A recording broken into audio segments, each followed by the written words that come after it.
السلام عليكم، مساكم الله بالخير. يلا حيهم، أبطينا عليكم، شكلكم نسيتوا ملامح وجهي. ما ودي أطول عليكم. اليوم في موضوع مهم. شوف فاتح كبوت. في موضوع مهم لازم تعرفون عنه.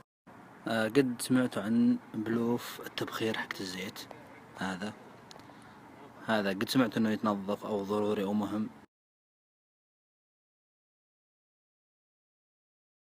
طبعا بلف التبخير مهم جدا. اذا اشتغلت سيارة واشتغل الزيت ودار في الماكينة، بلف التبخير يفتح ويسحب الزيت المتناثر هذا في الماكينة ويرجع الماكينة ثاني. طبعا هو مشبوك البلف من الماكينة ويدخل على الثروتل ثم يرجع للماكينة. طبعا زي ما تشوفون اللي طبعا الغطاء مغطي هنا، يروح اللي ويدخل بالثروتل. طبعا الجهتين فيها نفس طبعا الزيت لو ما راح مع الفتحة التبخير راح يسبب أضرار كثيرة ما تتوقع. طبعا من أول الأضرار اللي سببها انسداد بلف التبخير، احترق الزيت. الشيء الثاني، أيضا الزيت ممكن يطلع على البواجي، وأيضا ممكن يطلع من عند الصوف، وأيضا ممكن يطلع على، وراح تسمع صوت وزيز في الماكينة، صوت زنة في الماكينة، وأيضا راح تحصل وراح يخلي البستم يحتمي، وراح إذا احتمى البستم راح تدخن الماكينة وطلع دخان عند الشكمان. وأيضا من الأعطال والأضرار أنه إذا انفتح مو بنسد، الآن صار مفتوح على طول، راح يسبب نقص بضغط الماكينة، هواء الماكينة.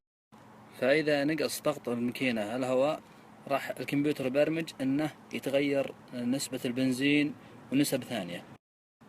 جميع الأضرار السابقة اللي ذكرتها تجمعها مشكلة واحدة، بإمكانك أنك تعرف أن البلف خرب من هذه المشكلة إذا تفتف الموتر.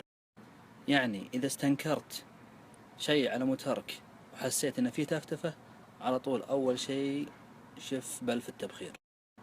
طبعا هو ينسد من الشحوم والزيوت تتراكم عليه ينسد، أو ينفتح دايم، يصير خربان ينفتح دايم. لا يضيق صدرك، علاج المشكلة هذا بسيط. كل اللي عليك تروح لما الوكالة وتعطيهم البلف وتشتري بلف، وتراه رخيص. تشتري بلف نفس البلف اللي أنت عطته وكالة، يعني الظاهر سعره ما يتعدى 5 ريال أتوقع، والله أعلم. وهو يعد من الأشياء الاستهلاكية، يعني زي الفحمات، زي أي شيء ثاني استهلاكي يتغير كل فترة. يبيجينا سؤال متى أغيره؟ طبعا هو على خرابه يعني. بس الأفضل أنك تغيره على 100,000 150,000 أو أقل أو أكثر على حسب الاستخدام طبعا. إن شاء الله أني أفدتكم بهالشرح المهم، وأعده أنا صراحة من الأشياء المهمة.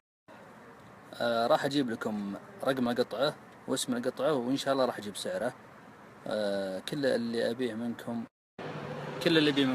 أنكم تنشرون المعلومة، تنشرون الحساب لأي واحد معه بطل الدروب. استودعكم الله في أمان الله.